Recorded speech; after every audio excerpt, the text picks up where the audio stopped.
ये कोई ऐसा तो है नहीं कि मैं आपको पिला दूंगा, दवा है, इंजेक्शन है। ये तो सुनने से समझ में आएगा। और जब कोई बीच में से उठ के जाने लगा तो बोलो दिल इंसान का लगेगा बोलते हुए। अब ऐसा तो है नहीं मैं एक दिन तकरीर कर रहा हूं, मुझे तो रोज ही तकरीर करनी होती है। ऐसे लोग मुझे नहीं मिलते कि साहब मैंने इधर से कह रहा हूं तुम हट जाओ, उधर से हट रहे हैं, फिर वो इधर से जा रहे हैं साहब, यही रास्ता। Hey there. Subscribe to my channel and also press this bell icon. अल्लाह ताला उसको समझ अता फरमाए। आप भी सोच रहे हो कैसा मैं इंसान हूं, बस ऐसा ही। मेरा कभी झगड़ा नहीं हुआ किसी से, पूरी जिंदगी गुजर गई। हाँ, जिंदगी गुजर गई, दाढ़ी के मेरे बाल सफेद होने लगे, 37 साल की उम्र मेरी हो गई, आज तक मेरा किसी से झगड़ा नहीं हुआ। बस ये तकरीर में जब कोई नजरअंदाज करता है ना तो तकलीफ होती है। तो मैं तो इसको यार आखिरत की बात सुनाने आया हूं, है ना। फिर जबरदस्ती सुनाया जाए, कैसे बताया जाए। मैं ये नहीं कह रहा हूं आप सुने मेरी बात, ना ना आप सुने ना, बिल्कुल ना सुने, सुनने वाले माशाल्लाह बहुत है। मगर आप जो है ना अपनी इस खबासत को खत्म करें जो आपके अंदर ये खबासत है कि आपको अगर अभी डीएम कह दे यहाँ बैठे रहो तो अपने हाथ पैर तुड़वा लोगे मगर उठोगे नहीं। मगर जैसे ही कोई शख्स ये बात खो रही तो उसकी कोई समझ में नहीं है बात। अब जिन लोगों के हाथों मोबाइल है, मोबाइल जरा आप रख ले, ये रिकॉर्ड हो रही हो जाएगी, थोड़ी देर मुझे सुन ले। मैं वाकई में कह रहा हूँ मेरी तबीयत बिगड़ने लगी है, मैं सही बता रहा हूँ, वाकई में कह रहा हूँ। हाँ, जिसे फोन पे बात करनी हो अपने घर जाके बात कर, ये बात फोन पे बात करने की जगह नहीं है।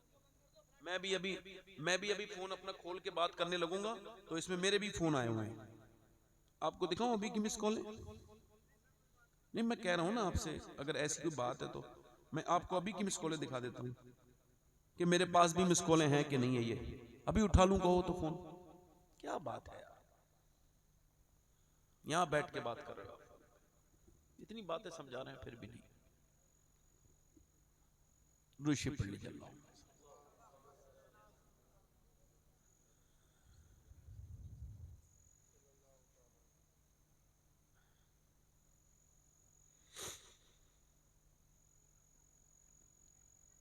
हजरत सैयदना अबू ज़र गफ़ारी, ये रिवायत सुन लो, बस थोड़ा सा बस इतना सब्र कर लो, ये रिवायत पूरी हो जाए फिर मैं खुद ही खत्म कर रहा हूं। सैयदना अबू ज़र गफ़ारी रज़ी अल्लाह तआला फरमाते हैं कि मैं इतना बड़ा जालिम था, हुजूर के चेहरे को देखा तो मैं मुसलमान हो गया। हुजूर के नाम सुन के, हुजूर की बातें सुन के मेरे दिल में बड़ा असर हुआ। कहते हैं जब मैं उठ के जाने लगा तो हुजूर ने फरमाया ठहरो अबू ज़र। हुजूर उससे पहले मुझे हुजूर से मेरी कोई जान पहचान ऐसी नहीं थी, मैं दूर का रहने वाला था। सरकार ने फरमाया सुनो अबू ज़र, मैं कहते हैं ठहर गया। सरकार ने आवाज दी यहाँ आओ, एक बात का ख्याल रखना, जी हुजूर हुक्म फरमाए का अपने गुलामों पे रहम करना। कहते हैं मेरे दिल में धक्का सा लगा, मैं निसार तेरे कलाम पर मिली यूं तो किसको ज़बान नहीं, वो सुखन है जिसमें सुखन ना हो, वो बयां है जिसका बयां नहीं। फरमाते हैं मेरी तरफ हुजूर ने जब देखा ना मेरी आंखों से आंसू आए, मैंने हुजूर से कुछ नहीं कहा, मैं रोते हुए अपने घर का रास्ता तय किया, घोड़े पे रोता हुआ पहुंचा, अपनी बीबी से कहा जरा बकरी की दावत करो। बकरे कुर्बान किए गए और बकरों को फिर ज़िबा करने के बाद उनको भूना गया। कहा किसकी दावत है, कौन मेहमान आया है?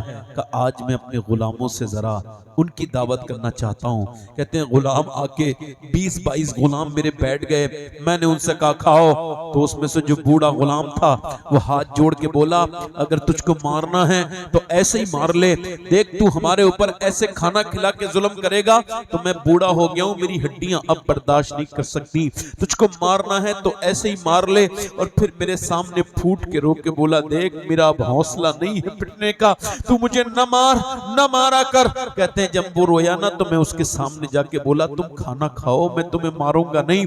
और गुलाम भी बोलने लगे नहीं नहीं आका आपको मारना है ऐसे ही मार लो, हम खाना खा के नहीं पिटना चाहते, आप हमारे साथ नया मजाक कर रहे हो। कहते हैं जब मेरे गुलाम रोए तो मैं भी रो गया, एक एक के सामने हाथ जोड़ रहा हूँ। वो जिसके हाथ में कल तक हंटर रहता था वो हाथ जोड़ के कहता है मुझे माफ कर दो, मैं तुम्हें खाने के बाद माफी मांगता, मगर अब खाने से पहले ही माफ कर दो, बाद में खाना खाना। कहा क्यों? कहा मुस्तफा के हाथ पे हाथ दिया है, हुजूर ने फरमाया है अपने गुलामों पर रहम करना। अब जे हाथ हुजूर के हाथ में चले गए तो अब ये किसी कमजोर पे नहीं उठेंगे, गुलामों पे जुल्म नहीं कर सकते। गुलाम बोले क्या ये सच है? तो वो बूढ़ा गुलाम मेरे आगे बढ़ के बोला अगर ये बात सच है मेरे आका तो खाना हम बाद में खाएंगे, पहले उस नबी का दीदार करा जिसकी बरकत से हमें ये दुनिया मिली है। कहते हैं हम कलमा पढ़ के सारे गुलाम मुसलमान।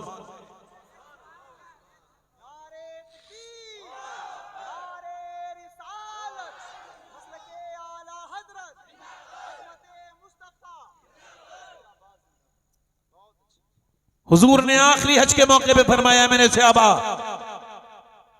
मैं तुम्हें डराता हूं दो लोगों से, एक तो तुम्हारे गुलाम से, एक तुम्हारी बीबी से। उस पे जुल्म मत करना, गुलामों पे नहीं, मजदूरों पर नहीं, काम करने वालों पर नहीं।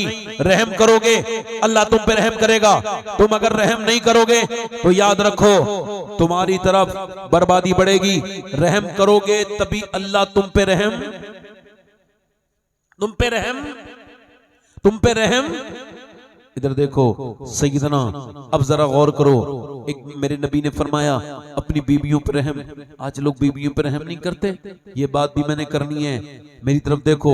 मगर एक आशिक की बात सुनाता हूँ, एक आशिक रसूल है, गुलाम है, हम सबका इमाम है। वो कहते हैं गुलामों पर ऐसा वक्त था कि मेरा बाप ने एक दिन मुझे पकड़ लिया। वो कहते हैं मेरे बचपन का जमाना है, मेरे बाप ने मेरी गर्दन पकड़ के, ध्यान देना, दबाना शुरू कर दी। मैं मरने के करीब था, मेरी आंखें बहर आ गई।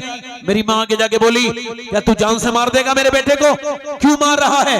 ये तेरा बेटा है। तो मैंने कहा क्यों? इसको मैं जान से मारूंगा। क्या बात है?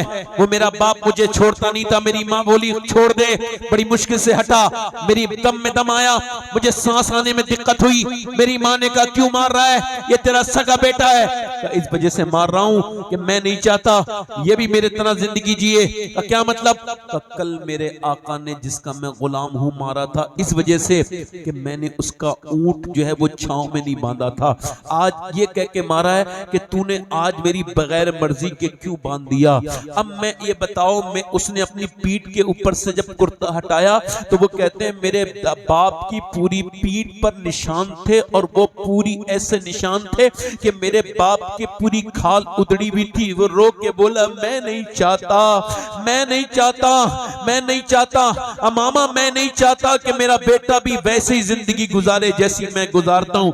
इस वजह से इस बेटे को मैं मार देना चाहता हूँ। यानी ऐसा सख्त दौर है कि लोग अपनी बेटियों को जो है ना, अपने बेटों को मार के ये कह रहे हैं कि हम ऐसी जिंदगी नहीं गुजरवाएंगे जैसी हमारी जिंदगी, हमारा बेटा भी वैसी जिंदगी गुजारेगा। कहते मेरी माँ ने उस दिन तो बचा लिया, मगर एक दिन मेरे बाप को उसके आका ने मारा तो मेरे बाप घर नहीं आया। उसकी लाश आई, मेरा बाप मर गया, और फिर हमने वो शहर छोड़ा। कहते हैं फिर मैं मक्के में एक जगह बिका, 2 जगह बिका, 3 जगह बिका। मैं बिकते जवान हो गया। और एक दिन मुझसे सिर्फ मक्के में 2 ही लोग बात करते थे। एक शख्सियत थी जो मुझे देख के हमेशा मुस्कुराते थे, और एक मुझसे बात करते थे, जो बात करते थे उनका नाम अबू बकर सिद्दीक था, और जो मुझे देख के हमेशा मुस्कुराते थे वो आमना के लाल थे। कहते मेरा अबू बकर दोस्ती हो गई हल्की हल्की, क्योंकि वो मुझसे बात करते थे, बाकी तो सब मुझसे बात नहीं करते थे। काले रंग, मोटी नाक, मोटे होंठ, हमारी छोटी पेशानी, ये हमारा ऐब था। कहते हमें जानवरों से बदतर सलूक होता था। मुझसे अबू बकर ने कहा तुम ईमान ले आओ, मगर मैं कहते मैं इंतजार में था, दिल मेरा था। मगर एक दिन नबी मेरे झोपड़े पर तशरीफ लाए, मैं बकरी चराता था। मुझसे फरमाया कोई बकरी दूध देती है? मैंने कहा नहीं, कोई बकरी दूध नहीं देती, मौसम नहीं है बकरी के दूध देने का। फरमाया कोई ऐसी बकरी है जो ज्यादा कमजोर हो, जो दूध न देती हो? कहा हुजूर ये है, ये दूध नहीं देती। कहा मैंने आगे कर दी। हुजूर ने अपने दोनों दस्ते मुबारक उसके थनों पे रखे। कहते हैं अभी मुकम्मल हुजूर के हाथ रखे नहीं है कि हुजूर के हाथों से उसके अंदर से ऐसा दूध निकला, ऐसी उसकी खीरी भर गई, ऐसी उसकी वो थन भर गए कि उसके दूध से ऐसी भरे। फरमाते फरमाते हैं कि मैंने पिया, अबू बकर ने पिया, नबी ने पिया, उसके बाद जब तक वो बकरी जिंदा रही उसका वो दूध की बरकत खत्म नहीं हुई नबी के हाथ की। कहते हैं ये मौजज़ा देख के मैं मुसलमान हो गया। मगर हुजूर ने फरमाया छुपाना अपना ईमान। 7वें नंबर का मुसलमान है वो आशिक। कहते मुझसे कहा छुपाना अपना ईमान। कहते मैंने अपना ईमान छुपाने की कोशिश की मगर इश्क और मुश्क छुपाए नहीं छुपता। कहते मैंने कोशिश तो की मगर एक दिन अम्मार को मार रहे थे, मेरी बहनें बैठी हैं। ये अम्मार कौन है पहले आप ये समझ लीजिए। अम्मार इब्न यासिर, ये इसकी माँ है उम्म यासिर, उसका नाम है सुमैया। ये 70 साल की बूढ़ी था जब ईमान लाई, तकरीबन ये उम्र थी इसकी। पहली शहीद होने वाली, इस्लाम के नाम पे औरत पहली यही शहीद हुई थी। इसका नाम था सैयदा सुमैया। कहते हैं इसके मुंह पे थप्पड़ मारता था अबू जहल, उसके चेहरे पर थप्पड़ मारता था और वो बेचारी बेहोश हो जाती थी। एक दिन अबू जहल ने अपना बुत सामने रखा और कहा इसको भी खुदा कह, और फिर अपने खुदा को भी खुदा मान, मुझे कोई एतराज नहीं। उसकी माँ को जलाल आ गया, उसने थूक दिया उस बुत पर। कहा मैं क्यों उसको खुदा कहूं जब ये बुत नहीं है, ये बुत है जब खुदा नहीं है। कहते हैं मेरी माँ के पीछे से उसने नीचे से एक मारा नेजा। कहते उसके पेट के अंदर दाखिल हुआ नीचे से और फाड़ता हुआ मुंह की तरफ से निकल गया एक नेजा। कहते हैं वो बूढ़ी औरत नीचे गिरी और ठंडी हो गई और ला इलाहा इल्लल्लाह कहती भी दुनिया से चली गई। ये उसकी मां थी, 70 साल की बूढ़ी के पेट को फाड़ा गया है। ये पहली शहीद होने वाली औरत। उसके बाद बाप को 2 ऊंटों के बीच में डाल के बनने के बाद फिर दोनों ऊंट अलग अलग दौड़ा दिए गए, बीच में से चीर दिया गया।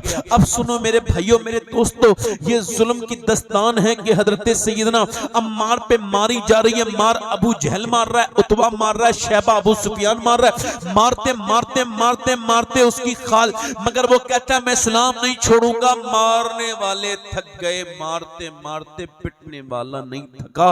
आखिर उन्होंने वो कहते हैं उमैया ने मेरे हाथ में अपना कोड़ा दे दिया और कहा ले तू मार। कहते हैं मैं उसका गुलाम था, जब उसने कहा तो फरमाते फिर मैंने वो कोड़ा उठाया तो मेरा मुसलमान भाई जानता था मैं भी मुसलमान हूं, उसे करीब बुलाया और मेरे कान में कहा तू भी मार ले 1-2 कोड़े, मुझ पे कोई फर्क नहीं पड़ेगा, मैं तो पिटी रहा हूं, मगर अगर तू नहीं मारेगा तो ये समझ जाएंगे कि तू भी मुसलमान है, लिहाजा तुझे मारेंगे और मुझे ये बात बर्दाश्त नहीं है। कहते ये सुन के मैं पीछे हटा और मैंने जब कोड़ा अपना उठाया तो मेरे हाथ कांप गए और मेरा दिल भर आया, मैं फूट फूट के रोया। और फिर आगे जाके इकबाल कहता है पुख्ता होती है अगर मसलिहत अंदेश हो अक्ल और इश्क हो मसलिहत अंदेश तो है खाम अभी, बेखतर कूद पड़ा आतिशे नमरूद में इश्क, अक्ल थी महबे तमाशाए लबे बाम अभी।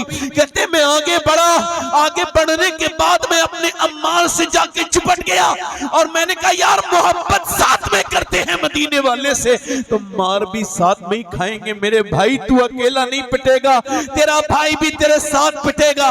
उधर से आवाज आई क्या तू ईमान ला चुका है? तो कहते मैंने जोर से आवाज दी, जमीन और आसमान गवाह हो जाए कि मोहम्मद का गुलाम है बिलाल, बिलाल मोहम्मद पे ईमान ला चुका। कहते हैं उमैया ने जब ये सुना मैं ईमान ला चुका हूं तो कहते हैं फिर उसने मेरे मुंह पे मुक्के मारे। कहते हैं इतने मुक्के कि मैं बेहोश हो गया। जब होश में आया तो मेरी गर्दन में पड़ा था एक फंदा और रस्सी नौजवान लड़कों ने अपने हाथों में ले रखी थी, मेरी गर्दन के साथ घसीटते हुए लेके जा रहे हैं। हस्सान इब्न साबित कहते हैं जब मैं ईमान नहीं लाया था मैंने मक्के में देखा कि हजरत सैयदना बिलाल को घसीट के लेके जा रहे हैं। उनके जिस्म पे जो जब वो घसीटते हैं उनको तो उनकी रोड़ियां लगती हैं, उनके खून निकलता है, उनकी खाल फटती है, मगर जितनी शिद्दत से वो घसीटते हैं वो उतनी शिद्दत से कहता है वल्लाहु अहद अहद अहद। वो नारे लगाता है कि अल्लाह एक है, वो कहता है अल्लाह एक है, अल्लाह एक है, अल्लाह एक है। उसको बार बार मारा जा रहा है। हज़रत अबू बकर बोले यार एक जिक्र जली है, एक जिक्र खफी, हल्के हल्के जिक्र कर लिया कर, लोग तुझे मारते हैं। 3 दिन तक हल्के जिक्र किया मगर 3 दिन के बाद सैयदना बिलाल ने देखा उमैया जा रहा है तो आपने उसकी तरफ देखा और फरमाया वल्लाहु अहद और कहा हो अल्लाहु अहद, हो अल्लाहु अहद। उसने फिर मारा। हजरत अबू बकर ने कहा मैंने तुमसे मना किया था न करना जोर से जिक्र, ये तुम पे जुल्म करते हैं। बिलाल बोले हाँ। 3 दिन हल्के हल्के बोला मगर वो मजा नहीं आया जो मैंने जोर से जिक्र करता हूँ, ये मुझे मारता है। तो फिर जो दिल को मेरे लगता है ना, उस वक्त कहते हैं हजरत बिलाल के ऊपर एक दिन उमैया ने कहा नहीं छोड़ेगा मोहम्मद का दामन। कहते चल मैं तुझे बताता हूँ। बिलाल को जमीन पे लिटाला गया। जिसने मक्का देखा है, जिसने मदीना देखा है, उसने वहां की सख्ती भी देखी होगी, वहां की रेत भी देखी होगी, रेत को जलता हुआ भी देखा होगा। मैं आपको बताऊं वहां एकदम आदमी के पांव में छाला पड़ जाता है, मगर बिलाल को तो गरम गरम रेत में लिटाला गया। ऊपर पत्थर, उनके पत्थर रखा गया और सीने पे पत्थर। बिलाल बेहोश हो गए मगर फिर होश में आए। हो अल्लाहु अहद, हो अल्लाहु अहद, हो अल्लाहु अहद, हो अल्लाहु अहद, हो अल्लाहु अहद, अहद अहद अहद। वो नहीं मान रहे, नहीं मान रहे, नहीं मान रहे, मारे जा रहे। और एक दिन हजरत बिलाल हबशी कहते हैं अबू जहल आया, कहने लगा तुझसे अपना गुलाम नहीं संभलता, दुनिया में हमारी बदनामी हो रही है पूरे मक्के में, कहा तू संभाल ले। कहते हैं मुझे वो ले गया और उसने मुझे ले जाके सफा मरवा की तरफ निकल के बाहर को, जिधर हुजूर का घर था उससे थोड़ा दूर। कहते हैं सरकार एक उसने मुझे एक थम से बांधा और फिर मेरे मुंह में मुक्के मारे। कहते हैं मुक्के, मेरा मुंह फट गया, मैं बेहोश हो गया। मैं होश में आया, उसने फिर मुक्का मारा। मेरे हाथ बंधे थे, मुझसे बोला बोल इस्लाम छोड़ेगा। मैंने खिसिया के कहा अबे मेरे मुंह पे थोड़ी इस्लाम लिखा है, ये इस्लाम तो मेरे दिल के अंदर लिखा है, बोल कैसे छुड़ाएगा। कहते हैं वो और गुस्से में आ गया और उसने अंगारे दहकवाए। लिखा है रिवायत में उसने अंगारे दहकवाए, तपते हुए कोले। और आपको बताऊं औरतें जब रोटी बनाती हैं और अगर रोटी बनाने के बाद कभी रोटी में से भाप लीक हो जाए तो हाथ में छाला पड़ जाता है। पूछो मेरी बहनों से कि जलने का दर्द कितना खतरनाक होता है। पूछो कि जब हाथ जलता है, कभी किसी माचिस की तीली से, कभी आपके भी जला होगा, कभी प्रेस से हाथ जल जाता है, आदमी पानी में हाथ डालता है तब सुकून पड़ता है। मगर बिलाल को तो गरम गरम अंगारों पर दहकते हुए 4 लोगों ने लिटाल दिया। जैसे ही लिटाला वैसे ही धुएं निकलने लगे और वैसे धुएं निकले, आपकी पीठ की खाल जली और उसके अंदर से आपकी चर्बी निकलने लगी। अल्लाह अकबर। और उस चर्बी से, अल्लाह अकबर, उस चर्बी से वो बुझने लगे कोयले। हजरत बिलाल ने अर्ज की मालिक अब बिलाल को मत आजमा, अब बिलाल को कबूल कर ले, अब बिलाल बर्दाश्त नहीं कर सकता। हजरत उमर फारूक आजम के दौर में हजरत उमर हजरत बिलाल के उसको हटाते थे, आपके कुर्ते को, और आपकी पीठ को चूम के कहते थे यार बिलाल मुझसे सारी मेरी नेकियां ले ले, बस अपनी ये एक नेकी दे दे। बिलाल का जब जिस्म जलने लगा और खाल निकल के बुझने लगे कोयले, तो बिलाल हबशी ने ये अर्ज की मालिक अब बिलाल को कबूल कर ले और बेखबर हो गुलामों से वो आका क्या है। उधर मेरे नबी पाक अपने घर में रो रहे हैं। हजरत अबू बकर सिद्दीक ने देखा हुजूर की आंखों में आंसू।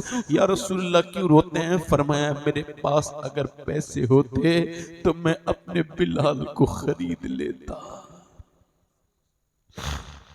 हजरत अबू बकर सिद्दीक अर्ज करते हैं या रसूलुल्लाह ये भी तो मेरे आपके पैसे हैं, मेरे पैसे।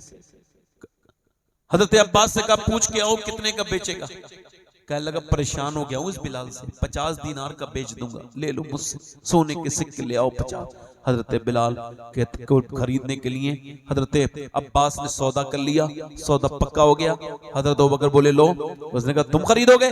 हाँ। तो वो तुम्हारा तो मुसलमान भाई है, तुम्हारे लिए इतने का नहीं है, तुम्हारे लिए 1950 ज्यादा सोने के सिक्के दोगे, 2000 सोने के सिक्के लूंगा और 2 यमनी गुलाम लूंगा, बोलो कबूल है? हजरत अबू बकर बोले हाँ कबूल है। हजरत अब्बास बोले यार ठहरो, मैं बाद में सौदा कर लूंगा, मैं इसको छुड़ा लूंगा, तुम ऐसा ना करो, इतना घाटे का सौदा कर रहे हो, मैं तो तुम्हें समझदार आदमी समझता हूं, तुम तो समझदार ताजिर हो। हजरत सैयदना बिलाल हबशी के बारे में ये कहा तो हजरत अबू बकर बोले अरे अभी आपको खबर नहीं है, आप इस्लाम नहीं लाए हैं कि बिलाल का मर्तबा क्या है। ए हजरत अब्बास, अगर मैं बादशाह होता यमन का और ये मुझसे यमन की बादशाहत मांग लेता तो मैं तख्त और ताज को ठोकर मार देता बिलाल को। गुलामे मुस्तफा बन कर मैं बिक जाऊं मदीने में, मोहम्मद नाम पर सौदा सरे बाजार हो जाए। Hey there. Subscribe to my channel. And also press this bell icon. कहते हैं मैंने जब आजाद करा लिया, मैं जाके देखा तो एक अंधेरी कोठरी में बिलाल को डाले हुए थे, पड़े थे बिलाल। मैंने आवाज दी, बिलाल। कौन? का मैं अबू बकर। का क्यों आए हैं? का मैंने तुमको आजाद करा लिया, तुमको आजाद कर लिया।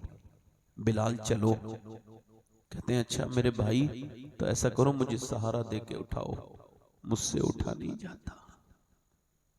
एक जवान आदमी है, इतना मारा है, इतना जुल्म किया है, ऐ ज़ौफ मदद कर, दरे अहमद पे गिरा दे। और दरबान कहें उठ, तो मैं कहूं कि उठा नहीं जाता। एक आशिक मदीने गया, वहां जाके गिर गया, तो वो दरबारी बोला उठ जा, उठ। बोला नहीं उठूंगा। गिर पड़ के यहाँ पहुंचा, मरमर के इसे पाया, छूटे न इलाही अब संगे दरे जाना ना। कहते हैं बिलाल, मुझे हजरत अबू बकर ने उठाया और फिर मुझे घर ले गए, मुझे नहलाया, उन्होंने मरहम लगाया, तेल लगाया, सफेद कपड़े पहनाए, मेरे सफेद साफा बांधा। मैं रोने लगा।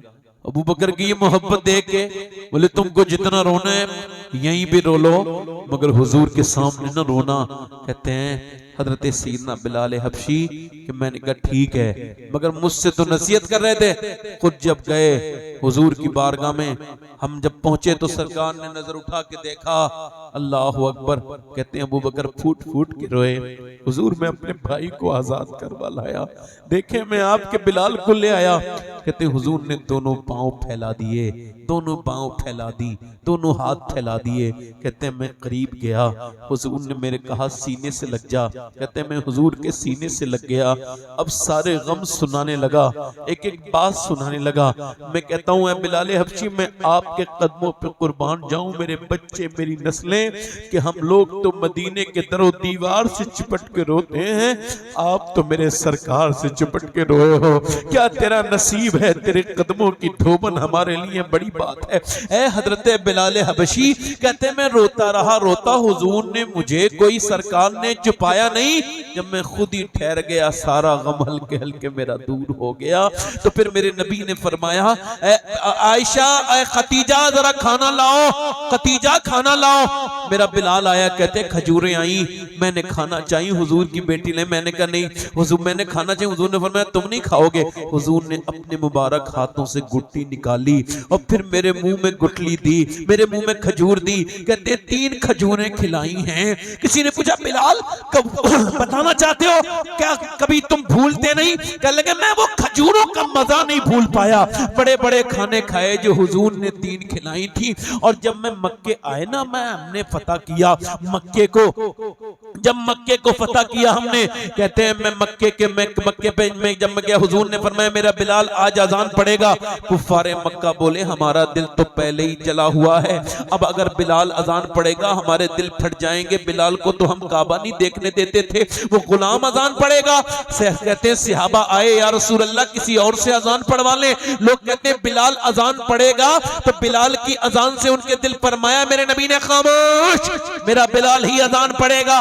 उसकी वजह यह है कि जब रेत पे लेटने की बात आए गरम पे तो बिलाल लेटे, जब अंगारों पे लेटने की बात आए तो बिलाल लेटे, जब पत्थर सीने पे रखने की बात आए तो बिलाल, अजान कोई और मेरा बिलाल पड़ेगा, चल बिलाल चढ़ जा। कहते हैं बिलाल मैं भी एक बार में ही काबे के ऊपर चढ़ गया। फिर मैंने अर्ज की हुजूर किधर मुंह करे क्यों करके अजान पढ़ूं? पहले अजान पढ़ता था मुंह मेरा काबे शरीफ की तरफ होता था, अब किधर मुंह करूं? फरमाया मेरे नबी ने ऐसा कर बिलाल अब मेरी तरफ मुंह कर ले। तो बिलाल काबे के ऊपर खड़े हैं, मगर अजान पढ़ते वक्त सिर्फ काबे की तरफ खड़े नहीं हैं, क्योंकि हुजूर काबे का तवाफ कर रहे हैं, तो बिलाल भी घूमते भी जा रहे हैं और अजान पढ़ते जा रहे हैं और बरेलवियों का अकीदा साफ करते जा रहे हैं। हाजियो आओ, शहंशाह का रोजा देखो, काबा तो देख चुके काबे का काबा।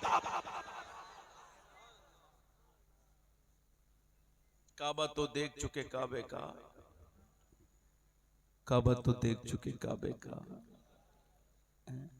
एक बादशाह ने खत लिखा हुजूर को, मदीने में वो खत मौजूद है। कहा मैं ईमान तो ले आऊंगा मगर बादशाह हूं, जहां बिलाल जैसा गुलाम नमाज पढ़ता है उस सब में नमाज नहीं पढ़ूंगा। यानी बिलाल को आपको हटाना पड़ेगा। बादशाह, हुजूर ने फरमाया लिखवाओ इसको, खत लिखो। फरमाया बादशाह को लिखो तू ईमान ला या मत ला, मगर मेरा बिलाल वहीं अजान पढ़ेगा जहां वो अजान पढ़ता है, और वहीं नमाज पढ़ेगा जहां वो पढ़ता है। इस्लाम में अगर कोई प्रधान जी आगे जगह घेरते हैं तो वो मस्जिद में उनकी नमाज तो नहीं हो रही, वो तो खुद मुतकब्बिर है। नमाज में जो पहले पहुंच जाए उसी की जगह है। इमाम के अलावा किसी की कोई खास अहमियत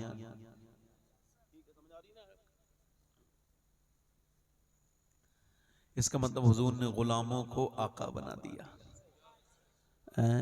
जब वही बिलाल एक दिन आए तो हजरत उमर फारूक आजम आदि दुनिया के बादशाह थे, उठ के खड़े हो गए और खड़े होने के बाद हजरत बिलाल के हाथ को चूमा और कहा या बिलाल अंता सैयदना व मौलाना, ए बिलाल तू हमारा आका भी है हमारा मौला भी है। आप बात समझ रहे हो मेरी? नहीं। अगर आज भी लोग अपनी बीवियों को मारते तोड़ते हैं तो हुजूर के आने की खबर उनको क्या हुई है? फिर क्या खबर पहुंची उनको? या भाग जाए यहां से, मार के कहते हैं अपनी भाग जाए यहां से, वो जाती नहीं, कहीं पिटती वहीं रहती है, रोती है। किसी को जा क्यों नहीं रही? कहने लगी मेरे बाप ने बड़ी मुश्किल से मेरी शादी की थी, रात को सो नहीं पाता था, कर्जा लेके शादी की थी, मेरी 2 बहनें और भी हैं, जाऊंगी ना तो बात यह है कि मेरे बाप के दिल पे बड़ा बोझ हो जाएगा, उसकी तबीयत बिगड़ जाएगी, तो मैं पिटती हूँ, यहीं पे रहती हूँ, बातें भी सुनती है। इधर बूढ़ी सासें भी कुछ होती हैं जो गरीब बच्चियों की जिंदगी हराम करती हैं। तेरे बाप ने कुछ दिया नहीं, वो मरने वाली है, तू तो कुछ अल्लाह को याद कर ले, तेरे पांव लटके हुए कब्र में, जाहिल इस गरीब लड़की को सता रही है, तुझे मरना नहीं है बदतमीज, ये जाहिलाना हर बातें करती है, कुछ जहेज की बात करती है। गरीबों की लड़कियों को सताने वालों याद रखना, वो घर कभी बरकत वाला नहीं हो सकता जिस घर में समझो गरीबों को सताया जाता हो। अल्लाह के लिए सबसे पसंदीदा घर कौन सा है? कौन सा पसंदीदा घर है? हुजूर ने फरमाया वो पसंदीदा घर है जहां गरीबों पर रहम किया जाता है, यतीमों पर करम किया जाता है। आज हालात ये हैं हमारे कि बिलाल हबशी ने तो कहा अंगारों पर अल्लाह एक है, मगर हमारी मस्जिदें हमें आवाज दे रही हैं, हम नमाज पढ़ने के लिए तैयार नहीं, और हम कहते हैं हम बड़े आशिक रसूल हैं, बड़े दीवाने हैं हुजूर के, बड़े आशिक रसूल हैं। रातों को फिल्में देखते हैं, नौजवानों की तन्हाइयां बर्बाद हो गई, इंस्टाग्राम देखते हुए, फेसबुक देखते हुए 3-3 घंटे लगातार रीलें चला रहे हैं, ऐसे उंगलियां इनकी खिस नहीं रही हैं। इधर चौराहे पे बैठा है कोई, घूर पे बैठा है कोई, इधर बैठा है कोई, इधर बैठा है, किसी को तमीज नहीं। अजानें होती हो गई, खत्म हो गई, और उसके बाद कहता है मुसलमानों पे बड़ा जुल्म हो रहा है।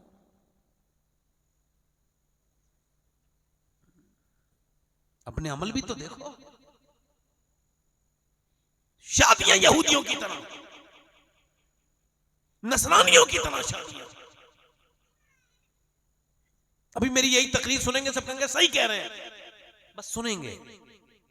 शादियां वैसी करेंगे जैसे करना चाहते हैं, नाचने कूदने ड्रामे है, बेहुदा बातें, उसमें बेहुदा औरतें, बड़े परेशानी लोग कहते हैं। नौजवानों को देखो, रातों को फिल्में, आंखों में कुछ बचा है? कुछ भी नहीं बचा। लोग कहते हैं हिस्ट्री बदली, वो लॉक लगा दिया। कोई ऐसा लॉक है जो अल्लाह से छुप जाए? मेरी करतूत, आपकी करतूत, आपका स्या चिट्टा, मेरा स्या चिट्टा, क्या बताओ कयामत के दिन क्या करोगे मेरे दोस्तों, मेरे भाइयों? ये आंखें तुम्हारी हैं? नहीं नहीं नहीं नहीं, ये तेरी आंखें नहीं मेरे भाई। हुजूर फरमाते हैं ये अमानत है। एक एक लम्हा मेरी जिंदगी का अल्लाह की अमानत है।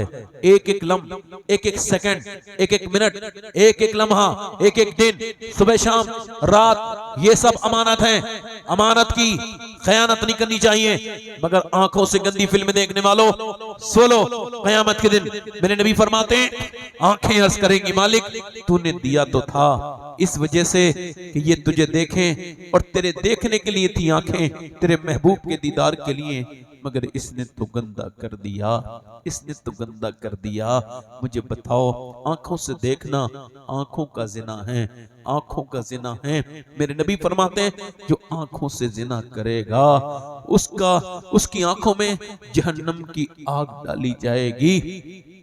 फुकहा ने लिखा, उलमा ने लिखा, अब्दुल्ला इब्ने मुबारक काबे का तवाफ कर रहे हैं और एक दुआ कर रहे हैं पूरे काबे में, हतीम में, मुल्तजिम पर, वही मकाम इब्राहिम पर, वो रुकने यमानी पर, रुकने शामी पर, रुकने इराकी पर, मुल्तजिम पर, वो यही सफा मरवा पे यही वो दुआ कर रहे हैं। अल्लाह, एक आदमी यही दुआ कर रहा है, अल्लाह मेरा ईमान पे खात्मा करना। फिर मकाम इब्राहिम पे झुक जाता है अल्लाह के सामने, 2 रकअत नमाज पढ़ता है, फिर कहता है मालिक मेरा ईमान पे खात्मा करना, ईमान पे खात्मा करना। बताओ मेरे भाइयों, कुरान कहता है हरगिज काफिर होके न मरना, मगर बताओ अगर यही हाल रहे। कहते हैं मैं उसके करीब चला गया, मैंने उससे पूछा आज ये जो फेसबुक पे तुमने बहन लड़कियां देखी और ईमान पे कोई फर्क नहीं पड़ा, तो मेरे नबी फरमाते हैं आखिरी जमाने में सुबह के वक्त में मेरा उम्मती मुसलमान होगा, शाम को उसका ईमान खत्म हो जाएगा।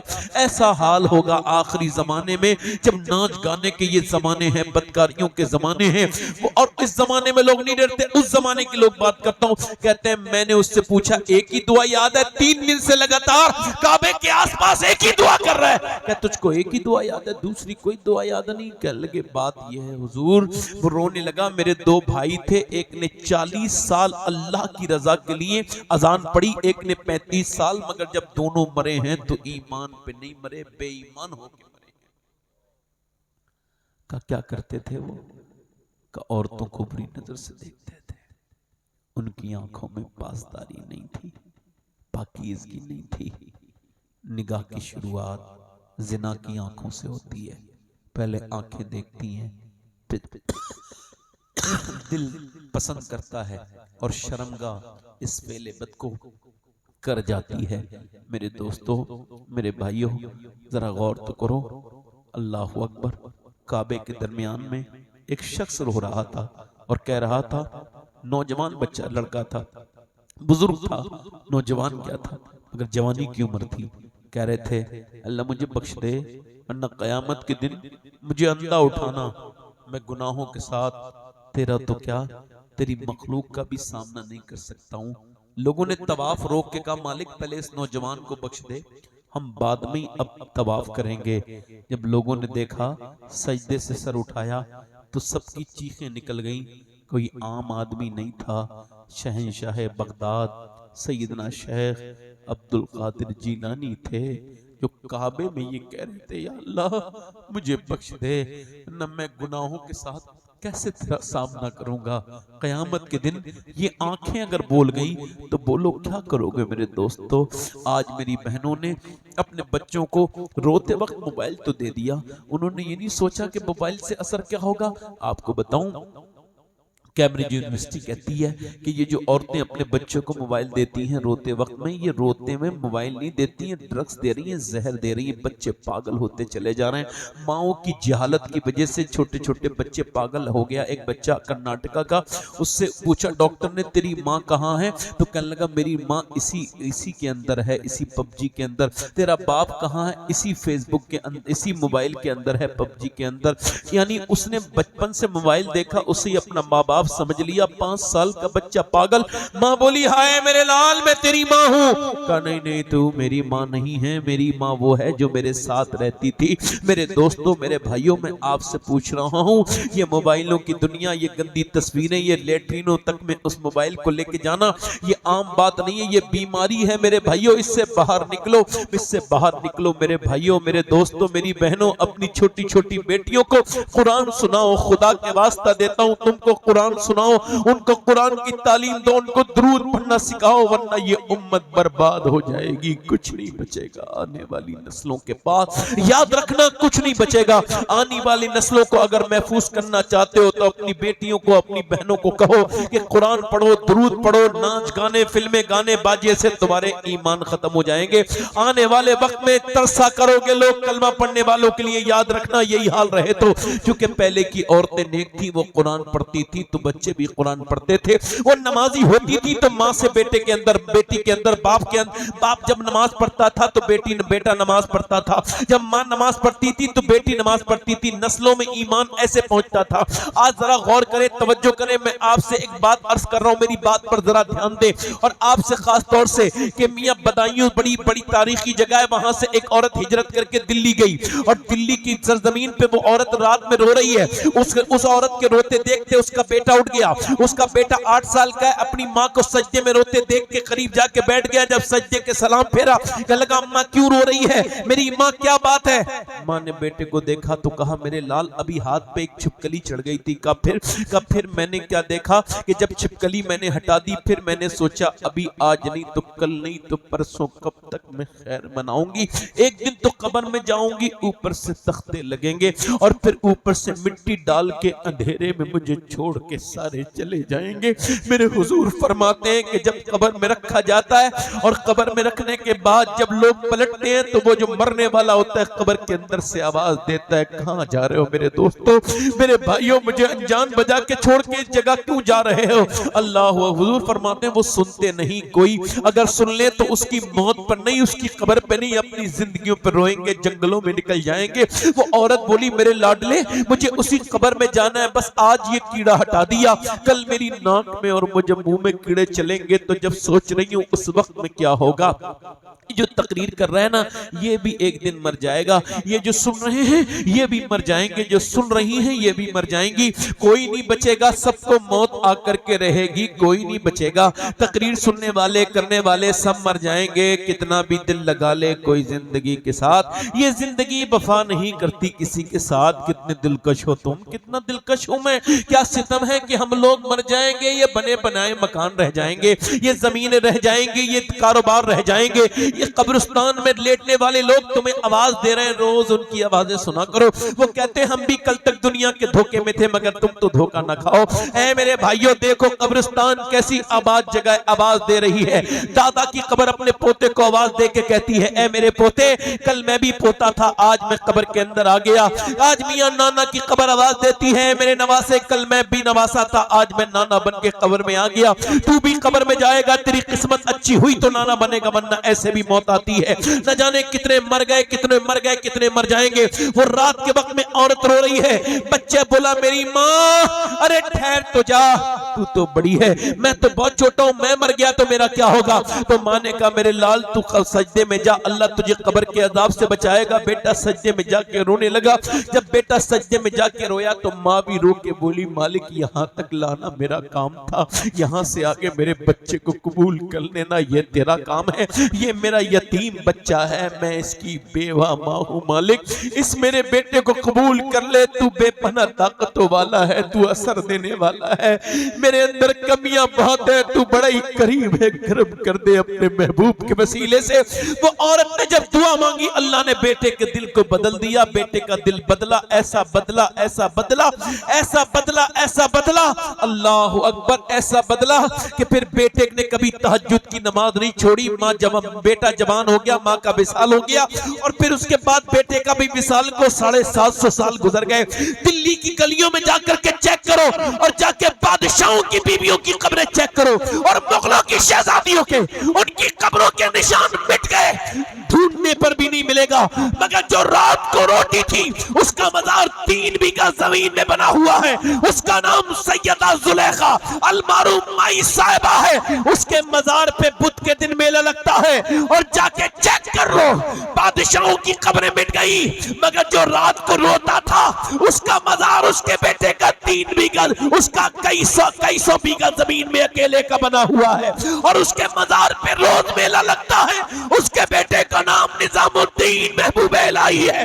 जब मां सजदा करे मियां दिल्ली में तो बेटा दिल्ली को शरीफ बना देता है। जब मां सजदा करे किचोचा वाले की तो किचोचा में कदम रखे शरीफ बना दे। जब मां सजदा करे बरेली वाले की तो मेरा इमाम बरेली को शरीफ बना दे। जब मां सजदा करे मोइनुद्दीन चिश्ती की तो उसका बेटा अजमेर को शरीफ बना दे।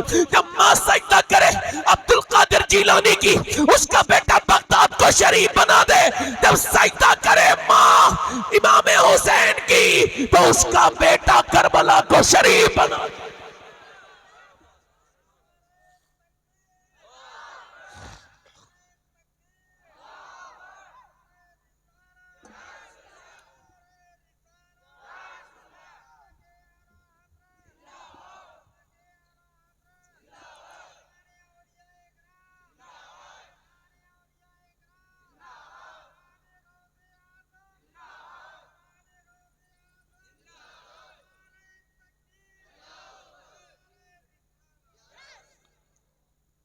जो हमारी बहनें बेटियां ये समझती हैं हमारे बच्चे हमारे मुखालिफ हो गए। नहीं नहीं,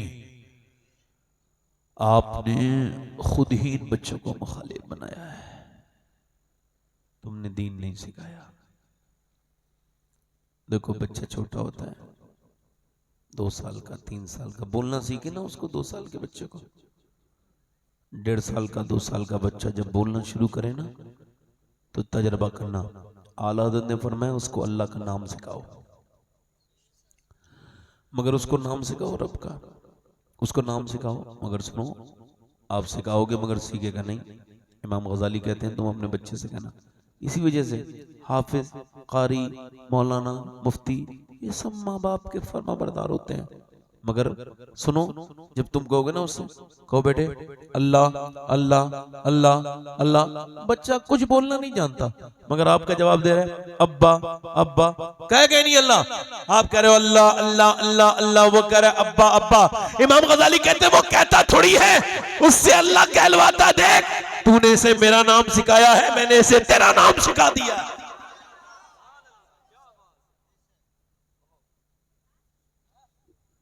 अब बच्चों को बाप गाली बकेगा तो बच्चा भी गाली बकेगा। माँ जब गाली बकेगी, माँ जब झगड़ा करेगी तो बेटी भी झगड़ा करेगी।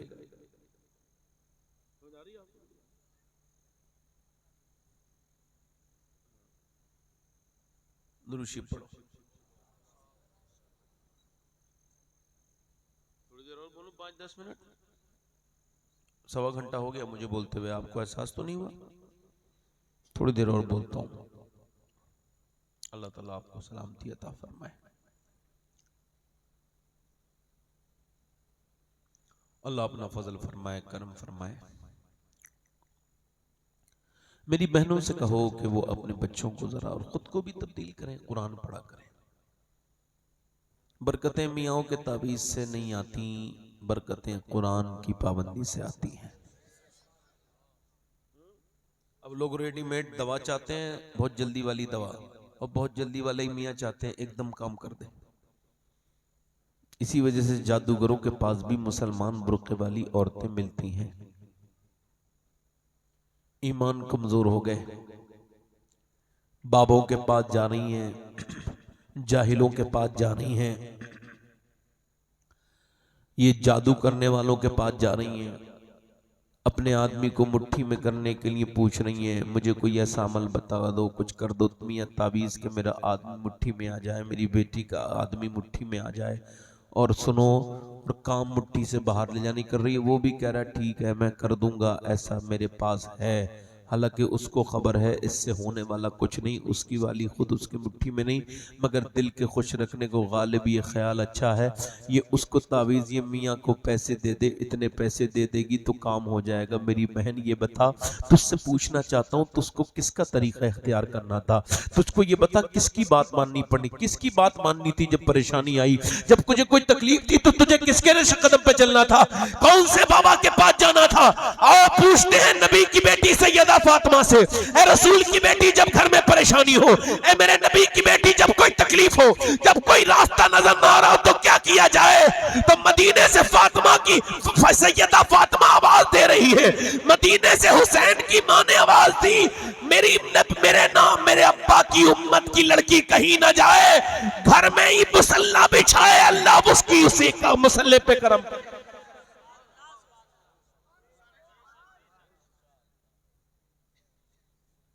जैसे मैं कुरान पढ़ती थी वैसे ही वो भी कुरान, जैसे मैं कुरान पढ़ती थी वैसे वो भी। अब कुरान भी नहीं पढ़ रही ना नमाज पढ़ रही, रेडीमेड मियाँ, रेडीमेड तावीज, रेडीमेड काम। इससे बदतमीजी फैलेगी। गैर मुस्लिमों ने बड़ी ताकतें लगाई हैं, वो ये कहते हैं कि हमने इतनी लड़कियां बदल ली, इतनी अपने मजहब में कर ली। मैं कहता हूं अभी आपने उन लड़कियों को बदला है जो कॉलेज की वजह से बेहया हो गई थी, आपने उनको बदला है जिनके अंदर ईमान नहीं था, वरना ईमान वाली तो पूरी दुनिया एड़ी रगड़ के मर जाए फिर भी एक ईमान वाले के ईमान खत्म नहीं कर सकते हैं। 15,000 बच्चे या 16,000 से ज्यादा बच्चे गजा में शहीद हो गए, फलस्तीन में शहीद हो गए, जिनकी उम्रें 10 साल से कम थी, और 4-4 बच्चे एक एक ब्रेड उनके हिस्से में आता है।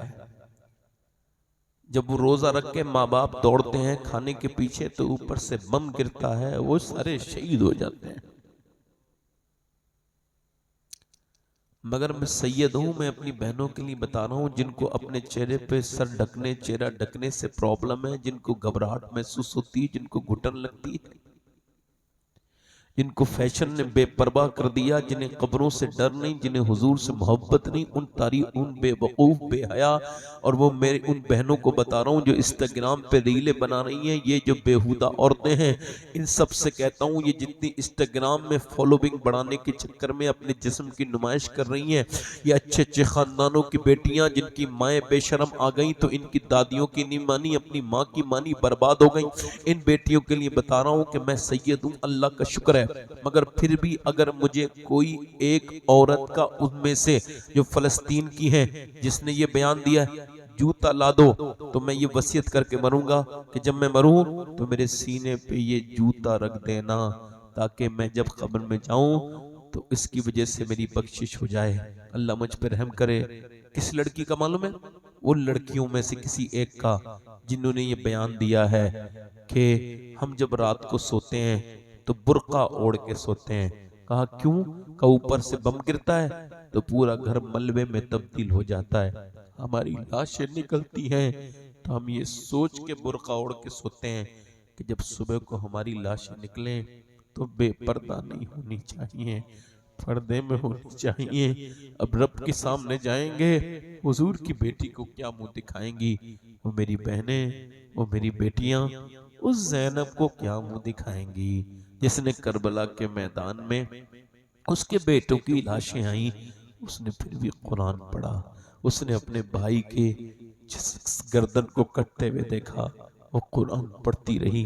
वो ज़ैनब जिसने 5,000 किलोमीटर का सफर तय किया मगर कुरान पढ़ती रही, ऊंट की नंगी पीठ पर वो शहजादी चली मगर कुरान की पाबंदी। इमाम ज़ैनुल आबिदीन कहते हैं मैंने कहा फूफी जान, किसी के यहाँ एक मौत हो जाए वो खुद कुरान नहीं पढ़ती, भूल जाती है। आपने इतनी मौत, इतनी शहादतें देखने के बाद भी आपका कुरान आपकी लब पर है। किससे सीखा?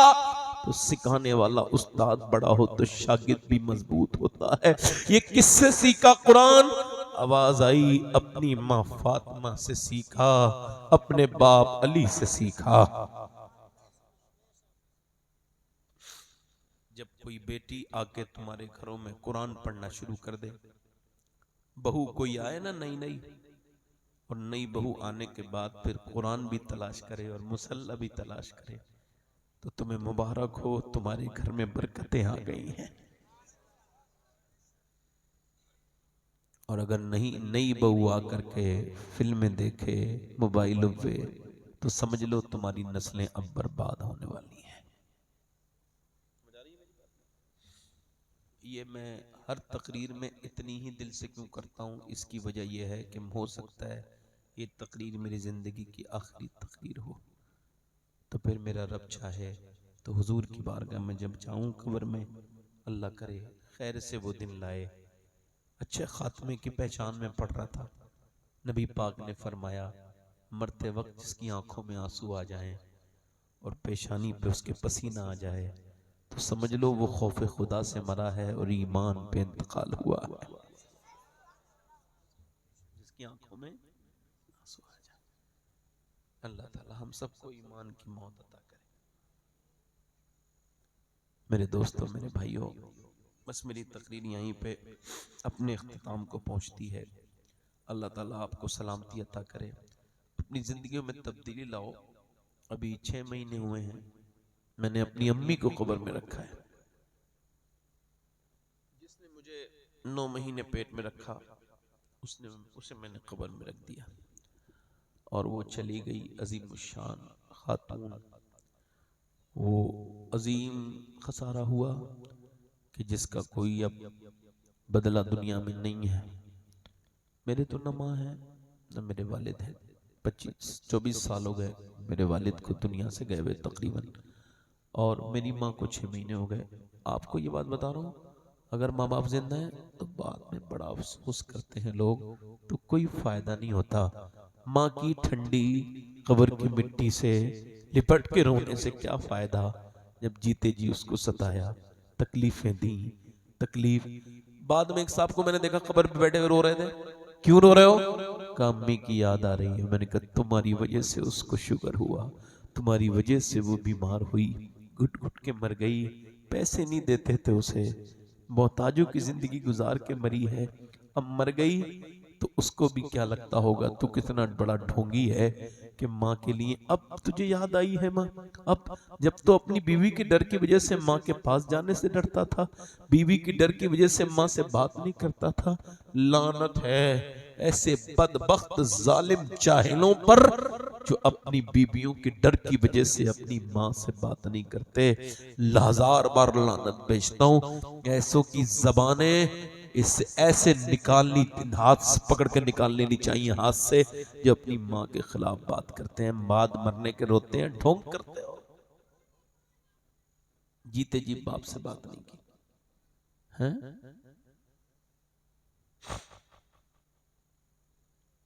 मर गया बाप बेचारा। आज हमने कहां तकरीर ने की, मैंने अल्लाह का शुक्र है पूरे हिंदुस्तान का कोई खित्ता नहीं छूटा, कोई शहर नहीं छूटा जहां अल्लाह का फजल है मेरी तकरीर नहीं हुई। मैं किसी लायक नहीं, ये अल्लाह के करम के मामले, जिसे चाहे उसको नवाज दे, ये दरे हबीब की बात है। जिसे चाहा दर पे बुला लिया, जिसे चाहा अपना बना लिया। ये बड़े करम के हैं फैसले, ये बड़े नसीब की। हाँ, मगर कभी कभी सोचता हूँ मालिक बड़ा करम हुआ है, मगर काश मेरे वालिद 24 साल पहले इस दुनिया को छोड़ के चले गए, वो होते एक तकरीर वो भी सुन लेते। ये हसरत बड़ी रुलाती है। सब तारीफ करते हैं, मजा नहीं आता। मजा तो तब आता कि अगर बाप कहता कि देखो लोगों, मेरा बेटा कैसी अच्छी तकरीर करता है ना। कि वो एक बच्चे के मैं सर पे साफा बांध रहा था तो रोने लगा। मैंने कहा क्यों रोता है? आप तो आज हाफिज बने हो। कहने लगे मेरा बाप रिक्शा चलाता था, मैं उसके बराबर का हो गया, फिर भी बोला तू कुछ न कर, तू हाफिज बन, मगर अभी एक्सीडेंट में मेरा बाप इंतकाल कर गया। सोच रहा हूँ सब हैं, मुझे हाफिज बनने की जिसके दिल में सबसे ज्यादा खुशी होती वो मेरा बाप 2 महीने पहले दुनिया से चला गया। मैं सोचता हूँ मेरा बाप होता।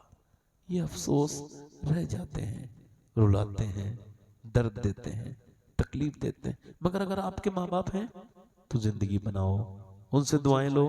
हुजूर का एक आशिक है, उसका नाम है सैयदना उवैस करनी, और वो आशिक रसूल है। अगर आप किसी के इश्क में शक करोगे, वो हुजूर की बारगाह में आए, जब हुजूर को देखा नहीं था उन्होंने, तो एक दिन उनकी माँ ने देखा, जब कोई आता था ना मदीने से तो कहते थे सरकार की आंखें कैसी हैं, सरकार के होंठ कैसे हैं। माँ ने कहा बहुत मोहब्बत करता है। कहा जो देखा, अम्मा तू बीमार है। माँ फालिज ज़दा थी, फालिज में थी, माँ की इतना ख्याल रखते थे, जाते नहीं थे। मगर माँ ने कहा चले गए मदीने। मदीने पहुंचे, हुजूर के दरवाजे पे आवाज दी सरकार है, तशरीफ रखते हैं। नहीं नहीं हुजूर तो नहीं है। कौन है? कि मेरे नाम उवैस है, मैं चरवाहा हूँ, बकरी चराता हूँ, कपड़े फटे हुए थे, हुजूर से मिलने आया हूँ।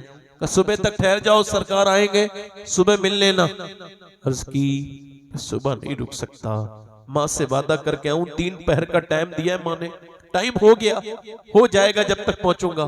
माँ का दिल नहीं दुखा सकता, वापस जा रहा हूँ। याद कर रही है माँ, वापस जा रहा हूँ। मेरे हुजूर आए तो कह देना कि एक आया था आशिक, उसका नाम उवैस था, बकरी का चराने वाला, कपड़े उसके फटे हुए थे, आपसे सलाम कह के गया है। सुबह को जब हुजूर आए, अच्छा कोई मदीने से वापस आए तो मेरा इमाम कहता है फिर के गली गली तबाह, ठोकरे सबकी खाए क्यों, और दिल को जो अक्ल दे खुदा, तेरी गली से जाए क्यों। कैसे लौटे होंगे, एक रात में सिहाबी बन जाते मगर नहीं रुके, नहीं रुके। एक रात में सिहाबी बन जाता मगर नहीं रुके, चले गए। जब वापस मेरे नबी सुबह आए, फरमाया आयशा बड़ी रौनक है मेरे दरवाजे पर, बड़ी खुशबुएं हैं मेरे दरवाजे पर। कौन आया था? अर्ज की या रसूल अल्लाह, एक उवैस नाम का चरवाहा आया था, कपड़े उसके फटे हुए थे। वो कहता उसकी माँ की वजह से नहीं रुका, आपको सलाम कह के गया है। हुजूर ने फरमाया भाई लगाओ मिंबर। मेरे सहाबा आ गए, जमा हो गए सारे सहाबा। फरमाया सुनो, मेरा एक आशिक है, उसका नाम उवैस है। जरा जोर से बोलो सुभान अल्लाह। दुनिया कहे कि मैं आशिक हूँ, इससे क्या मसला, जब हुजूर कहे अपनी जबान से सुभान अल्लाह ये मेरा आशिक है, पर मैं मेरा आशिक है, उसने मुझे कभी देखा नहीं, माँ की वजह से। मेरे आका ने फरमाया सुनो, मेरे सहाबा उसके कपड़े फटे हुए हैं मगर अल्लाह ताला ऐसा उस पे प्यार करता है, उसका अगर वो दुआ करे अल्लाह कबूल करेगा। क़यामत के दिन जब वो जन्नत में जाएगा, अल्लाह फरमाएगा ठहर जा उवैस, उवैस ठहर जाएगा। अल्लाह फरमाएगा उधर देख जहन्नमी खड़े हैं मेरे महबूब के उम्मती, उनके लिए इशारा कर दे, तेरे इशारे से वो जन्नती बन जाएंगे। जैसे ही उवैस करनी इशारा करेंगे, सारे जन्नती जन्नत में, जहन्नमी जन्नत बिंदी बन जाएंगे। अल्लाह फरमाएगा फरिश्तों अब ले जाओ, नारा लगाते हुए इसको भी। तो कयामत के दिन उवैस करनी के फरिश्ते नारा लगाते हुए जन्नत में लेके जाएंगे। और दुनिया को ये अल्लाह फरमाएगा लोगों, ये माँ बाप की इज्जत करने का बदला दे रहा। माँ बाप की इज्जत, किसी पीर की दुआ बाद में लेना, पहले माँ बाप की लो, माँ बाप से दुआएं करवाओ। बस हजरात, मेरी तकरीर यहाँ पे 2 घंटा तकरीबन उन्होंने कहा था तो होने वाली है। अल्लाह ताला आपको सलामत रखे और बकरामत रखे। मुझे बताओ तौबा करोगे इंशाअल्लाह अल्लाह से? अच्छा डर लगता है नहीं लगता अल्लाह के सामने कैसे जाएंगे? हालत फरमाते हैं शर्म नबी खौफ खुदा ये भी नहीं, रिज़्क़ खुदा खाया किया, फरमाने हक टाला किया। शर्म नबी खौफ खुदा ये भी नहीं, ये भी नहीं। अल्लाह अकबर। एक आदमी ने वसीयत की कि मुझे कब्र से बड़ा डर लगता है। हाँ हुजूर फरमाते हैं, और मैं अल्लाह के सामने डरता हूं तो मुझे ऐसा करना कि आग लगाना, और जो मेरे जर्रे बने ना आग के बाद, बिल्कुल आग के बिल्कुल मेरा पाउडर बना देना बनने के बाद, और फिर बहा देना, कोई पहाड़ों पर डाल देना, कोई समंदर में इधर उधर फेंक देना। ठीक है, अब अल्लाह तो हर शय पे कुदरत रखता है, उसके लिए क्या बड़ी बात है।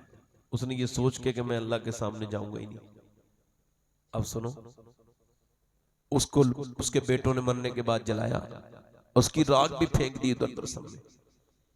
अल्लाह ने फरमाया, इशारा किया, हुक्म फरमाया, वो तो कुन कह दे सब हो जाता है, अर्श पर कुदरत रखता है। आवाज दी, इसे जमा करो, जमा हो गया। इंसान फिर तैयार। अल्लाह ने फरमाया, क्यों जलवाया था तूने अपने आप को, क्या बात है?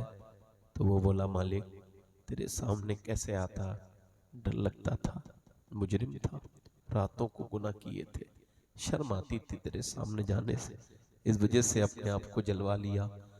अल्लाह ने फरमाया, ये बता मैं तुझे क्यों न बख्शूं, जबकि तू मुझसे बिन देखे इतना डरता है,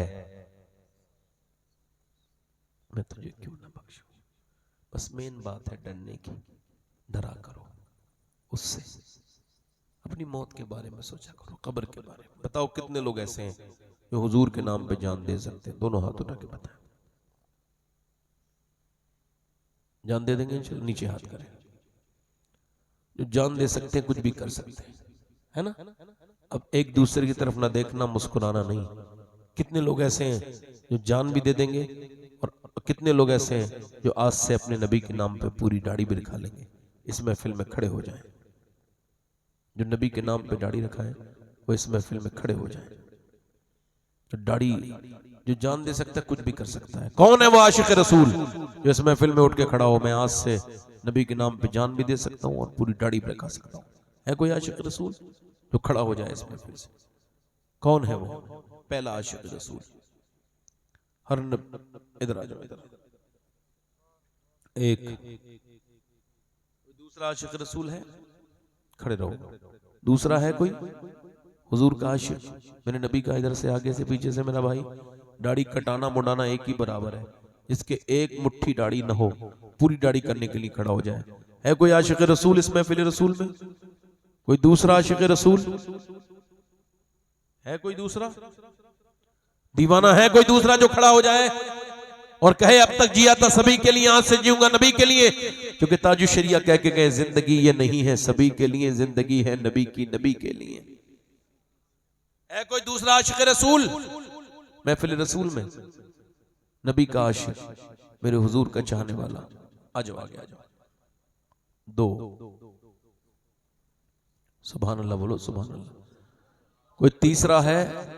तीसरा दीवाना हो तो खड़ा हो जाए। तीन, इसे कहते हैं दोस्त। दोस्त अकेला जन्नत में नहीं जाता है, दोस्त को भी जन्नत में लेके जाता है, और दोस्त जहन्नम में भी अकेला नहीं जाएगा, वो भी अपने दोस्त को लेके जाएगा। इसी वजह से नेक लोगों को दोस्त बनाओ तो जन्नती हो जाओ। कोई है चौथा आशिक रसूल इस महफिल रसूल में जो सुन्नत रसूल का पाबंद होने के लिए खड़ा हो? उठ बांध कमर क्या डरता है, फिर देख खुदा क्या करता है। हमारे कई बुजुर्ग बैठे हैं, काफी बुजुर्ग हो गए, दाढ़ी आज भी कटवा रहे हैं।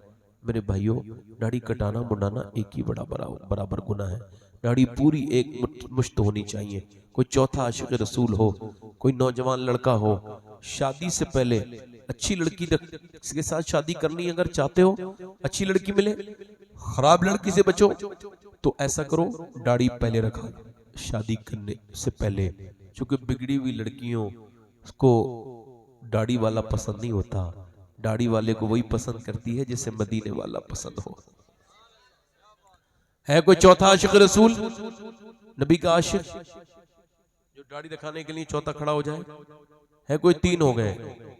मैं सोच रहा हूं, कह रहा हूं, चौथा कोई दीवाना हो हुजूर का, मेरे नबी का, तो इश्क रसूल में उठ के खड़ा हो जाए और दीवाना उठ के कहे, मैं आज से इंशाअल्लाह पूरी दाढ़ी रखाऊंगा। है कोई चौथा आशिक रसूल जो इस महफिल रसूल में खड़ा हो जाए? है कोई चौथा आशिक रसूल? है कोई और?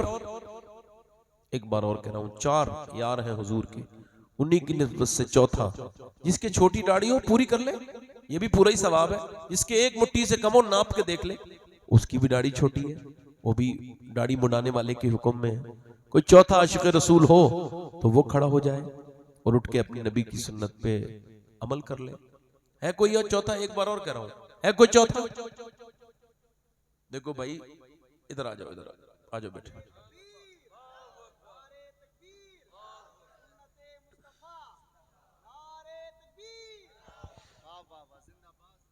ये 4 हो गए। पांचवा है कोई? पांचवा पंजतन पाक का मानने वाला पांचवा। कई लोग बूढ़े हो गए मगर अभी उनकी जवान होने की जो नियत है ना वो खत्म नहीं हो रही, जवान होने की हसरत। ये दाढ़ी जिसकी सफेद हो गई है ना, जिसके दांत भी टूट जाते हैं, वो भी अपनी दाढ़ी मुड़ाता है। उसको भी उम्मीद होती है एक दिन जवान हो जाऊंगा, मगर अब जवानी नहीं आएगी, मौत आएगी मेरे भाई।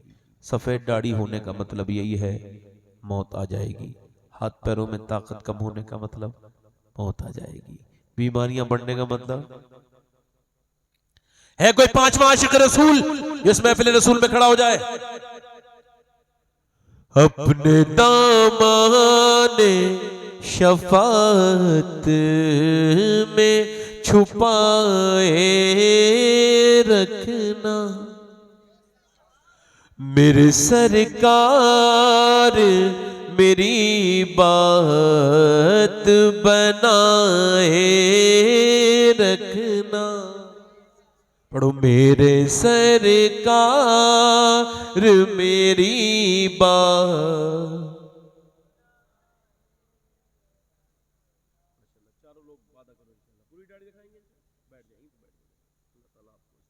फरमाए जन्नत हुजूर की आंखों की ठंडक नमाज है। दोनों हाथ उठा के वादा करो इंशाल्लाह नमाज की पाबंदी करेंगे इंशाल्लाह। दोनों हाथ उठा के बोलो इंशाल्लाह। अपनी बहन बेटी को इंशाल्लाह पर्दे के लिए कहेंगे इंशाल्लाह। मसलक के आला हजरत पे सख्ती से कायम रहेंगे इंशाल्लाह।